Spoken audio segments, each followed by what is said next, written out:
Which statement sounds more like you, I love to win और I hate to loose.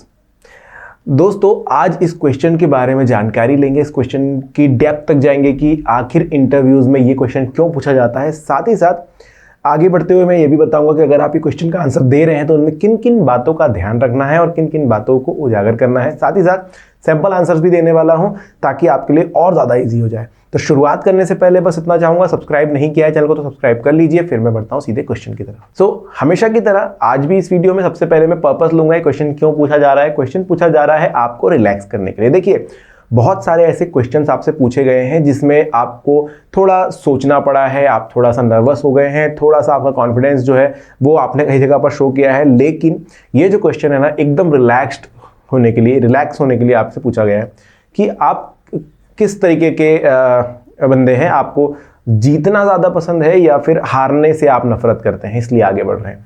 अब एक चीज़ आपको समझ में आ रही होगी कि यार बोला जाता है नेगेटिव नहीं बोलना है, तो आप क्या आंसर देंगे कि आई लव टू विन।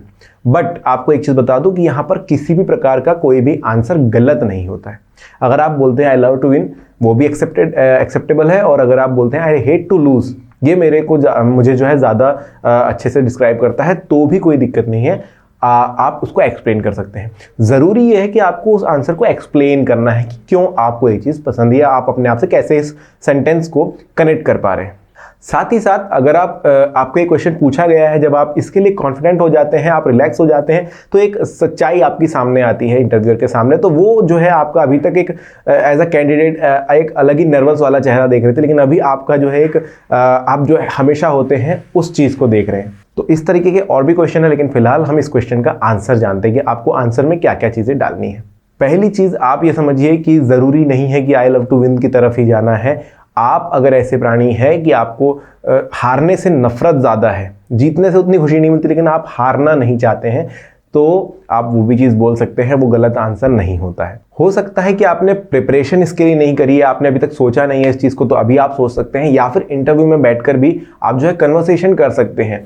ज़रूरी नहीं है कि किसी एक चीज़ पर रुकना है आपको कि हाँ मैं इस टाइप का ही बंदा हूँ।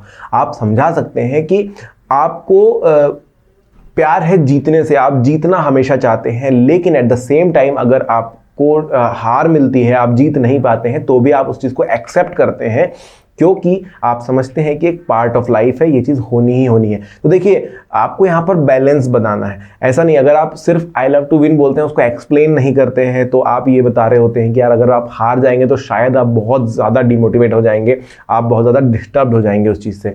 अगर आप बोलते हैं आई हेट टू लूज़, तो उसको आपको एक्सप्लेन करना आना चाहिए कि क्यों आप लूज़ नहीं करना चाहते हैं। ये चीज़ हो जाएगी कि आप फिर जीतने के लिए उतने एफर्ट नहीं लगाएंगे, क्योंकि सिर्फ अगर बहुत सारे लोग हैं रेस के अंदर, तो आप सिर्फ हारना नहीं चाहेंगे, जीतने के लिए एफर्ट नहीं लगाएंगे। मतलब एक बाउंड्री लाइन जो पास होते हैं ना लोग, उस टाइप के आप बंदे हैं, एवरेज परफॉर्मेंस आपकी रहेगी, ये भी नजर आता है। तो दोनों ही चीज़ें अगर आप बोल रहे हैं तो उसको एक्सप्लेन सही तरीके से करना है।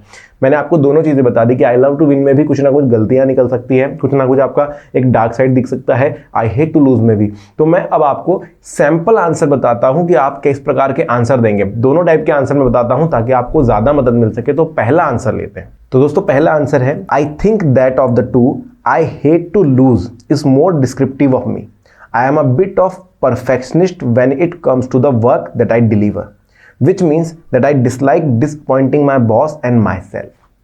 देखिए आई हेट टू लूज से को आपने अच्छे से एक्सप्लेन किया है कि मैं अपने काम को बहुत ज़्यादा सीरियसली लेता हूं और मैं अपने बॉस को और मुझे खुद को भी डिसअपॉइंट नहीं करना चाहता हूं, इसलिए मैं अपने काम को ज़्यादा सीरियसली लेता हूं और ज़्यादा अच्छे से करना सही समझता हूं। सो यहाँ पर आपने अपने आप को परफेक्शनिस्ट भी बोला है। कहीं ना कहीं आप एक आइडिया दे रहे हैं अपने इंटरव्यूअर को कि मैं परफेक्शन से काम करने वाला इंसान हूँ और सही समय पर काम करने वाला इंसान हूँ। आगे, with that said I know there is always something to learn from losing. आपने देखिए मैंने क्या बताया था आपको कि जब आप बोलेंगे आई हेट टू लूज, तो ये हो सकता है कि आप जीतने के लिए एफर्ट नहीं मारते हैं, और अगर आप हार जाएं तो प्रॉब्लम ज़्यादा हो सकती है, आप डीमोटिवेटेड भी हो सकते हैं। लेकिन आपने यहाँ पर लास्ट की लाइन में एक चीज़ बोल करके अपनी जो है पूरी स्टेटमेंट को सुधार लिया कि आप लूजिंग को भी पॉजिटिवली ही लेते हैं। आप यहाँ पर समझ रहे हैं कि हार जाना गलत नहीं है, होता है, एक पार्ट ऑफ लाइफ है, ये चीज़ें होती रहती हैं। चलिए दूसरे आंसर की तरफ सीधा पढ़ते हैं। I believe that everyone loves to win, but the most important part is how you react when you win and when you lose. देखिए यहाँ पर आपने अपने आंसर में सभी को शामिल कर दिया और आपने ये चीज़ कह दी कि एवरीवन लव्स टू विन। इसका मतलब आप भी जीतने से ज़्यादा प्यार करते हैं, है ना। लेकिन एक समय ऐसा है जब आप हार जाते हैं तो कैसा आप रिएक्ट करते हैं वो मैटर करता है। अब आप यहाँ पर एक्सप्लेनेशन दे रहे हैं उस चीज़ का कि अगर आप हार जाएंगे तो कितना अफेक्ट आपको वो चीज़ करेगी। आगे, when I win I look at what I did right and then implement that strategy more often. आपने अपने जीतने के बाद आप क्या करते हैं उस चीज़ को बताया कि एक सेलिब्रेशन अलग पार्ट हो गया, लेकिन यहाँ से जीत से आपने क्या सीखा कि मैंने क्या क्या चीज़ें सही करी है उसको मैं देखता हूँ, उन स्ट्रेटेजीज को आगे भी फॉलो करने की कोशिश करता हूँ। When I lose I analyse where I went wrong and then pivot my approach as needed. So अब आप क्या बता रहे हैं कि जब आप हारते हैं तो आप यहाँ से सीखते हैं कि आपने कहाँ कहाँ गलत किया, आपकी अप्रोच कहाँ कहाँ पर गलत थी और उस चीज़ के साथ आप आगे बढ़ते हैं। आप उस चीज़ को कोप अप करने का काम करते हैं। जहाँ जहाँ पर ज़रूरत है वहाँ पर आप जो भी है ट्राई करते हैं कि वो चीज़ ठीक की जा सके, वो चीज़ और भी अच्छी की जा सके। दोनों ही आंसर में आपने देखिए दोनों अलग डिफरेंट आंसर दिए। पहले वाले में आपने आई हेट टू लूज को चुना, उसमें आपने एक्सप्लेनेशन सही दिया। दूसरे वाले में आपने आई लव टू विन को चुना, उसमें आपने अलग तरीके से एक्सप्लेनेशन दिया। और दोनों बार आप देख सकते हैं कि पॉजिटिव अप्रोच आपकी रही है, गलत नहीं रही है। दोनों बार आपने जीतने और हारने दोनों ही चीज़ों को समझाया। दोस्तों आप भी जब अपने आंसर बना रहे हैं तो मैं यही चीज़ कहना चाहूँगा कि किसी एक चीज़ पर पर्टिकुलर पर अगर आप स्टिक कर रहे हैं तो भी दूसरा जो पार्ट है उसको आपको ध्यान में रखना है कि दूसरा जो पार्ट है उसके समय पर आप आंसर कैसे देंगे। जिस प्रकार ये आंसर्स मैंने बताए हैं उसी प्रकार आपको भी करना है। अब ये नहीं करना है कि मैं हमेशा जीतते आया हूँ। हम लोग बहुत बार क्या होता है ना, ओवर कॉन्फिडेंस में हो जाते हैं और जैसे ही क्वेश्चन आ गया तो आई लव टू विन या I hate to lose. I hate to lose तो मैं नहीं कहूँगा क्योंकि मैं हमेशा जीतते आया हूँ और मैं जीतने की तरफ ही बढ़ता हूँ, तो आई लव टू विन मैं हूँ। ये कॉन्फिडेंस नहीं, ये आपका ओवर कॉन्फिडेंस दिखाता है कि आप बहुत ज़्यादा ही ओवर कॉन्फिडेंट हो रहे हैं किसी भी चीज़ के ऊपर। अगर आपको कोई टास्क दिया जाएगा तो शायद अगर आप लूज़ करते हैं तो बहुत प्रॉब्लम्स हो सकती है। एक आपकी मेंटालिटी भी यहाँ पर नज़र आती है। सो सबसे पहले समझिए कि आपको यहाँ पर ये नहीं देखना है कि क्वेश्चन में ये चीज़ पॉजिटिव और ये चीज़ नेगेटिव है। I hate to lose negative नहीं है, वो भी एक पॉजिटिव सेंटेंस ही है। आपको बस समझने की ज़रूरत है कि आई हेट टू लूज बोलकर भी कैसे एक्सप्लेन किया जा सकता है, आप अपने आप को कैसे बैलेंस करेंगे। तो ये चीज़ आप ध्यान में रखें। तो दोस्तों एक और टिप देना चाहूँगा, जब ये क्वेश्चन आपके ऊपर आए तो आप सबसे पहले स्माइल कीजिए, एक रिलैक्स कीजिए अपने आप को और उसके बाद अपना आंसर यहाँ पर बोलिए। ज़रूरी नहीं है कि आप आंसर जो है घर से बनाकर जाएं या फिर मेरे आंसर यहाँ पर कॉपी करें या फिर कोई भी आपने आंसर इधर उधर से ढूंढ लिया और वो कॉपी करें। ज़रूरी ये है कि आप अपने आप को समझें, आपको ज़्यादा पसंद क्या होता है। अगर आप अपने घर में कुछ इंडोर गेम्स आउटडोर गेम्स खेलते हैं और उसमें आपको हारने से बहुत ज़्यादा तकलीफ होती है तो आप उस चीज़ को एनालाइज कीजिए, उस चीज़ को प्रॉपरली समझिए और उसके बाद आप यहाँ पर बोल सकते हैं।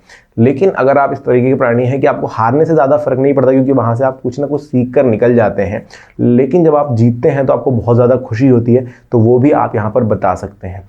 कोशिश करेंगे कि पॉजिटिव वे में बताना है। आई हेट टू लूज भी बोल रहे हैं तो उसका पॉजिटिव वर्जन मैंने आपको बता दिया कैसे आंसर देने हैं।